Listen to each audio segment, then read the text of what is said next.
So I'm in my garage right now on my bench. It's kind of a mess. I'm in the middle of moving, but I had to fix a couple things real quick before I packed my tools, and this was one of them. So I had two problems with this actually. It's one of these old Autocall, and I think Pyrotronics made some of these too. I don't know who first, if Pyrotronics did make it at all, but regardless, this one's an Autocall 4015 pull station. The first thing I needed was a key, and this I made it too thin here.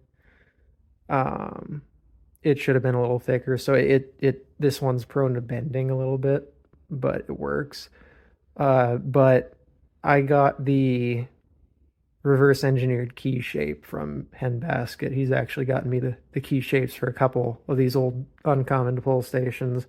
I have a Bell Systems one too that he did the same thing too. So you can check his community tab if you scroll down a ways, there's a picture for the key he made for this pull station. That's what I use. So if you have one of these and you don't have the key you need to it, he has the shape that works. And then the more problem that I had to do, aside from just getting a key, was that it wouldn't pull.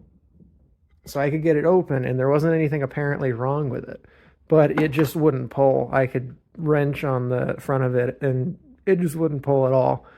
And what I figured out is that so you have these two little bumps here, and then you have this lobed piece on this lock, and this is spring loaded, so it goes like that.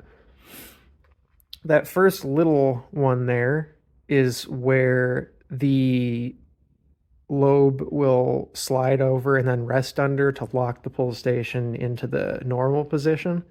And then that second bigger one there is the one that holds it in the normal position, and then you can see it's angled so that you can slide over it and then locks it into the actuated position. And then this spot here, of course, just locks it in the fully activated position. And then you have to unlock it to either reset it or put it in this maintenance position. So what actually was happening was that this, for some reason, I don't think there was enough clearance for it. I'm pretty sure it must have been seizing up on there somewhere. What I did though is I took my Dremel, I took this sandpaper.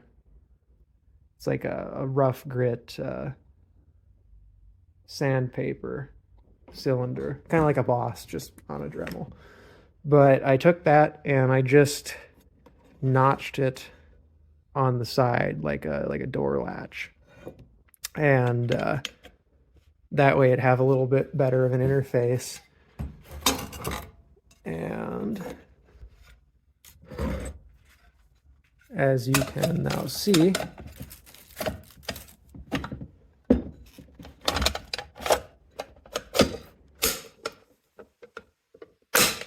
works like a charm.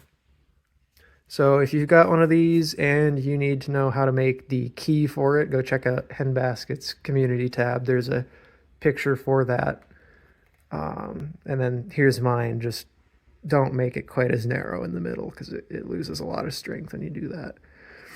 And if you had problems with it not activating properly and just being stuck in the normal position, check the slides on the side, this little notched bit that it locks in on. And if those are clear, the next best thing to check is that lock lobe on it. Just try sanding a little 45-ish degree notch on it so that it basically resembles a door handle latch, and then put it back together, and with any luck, it should operate just like new.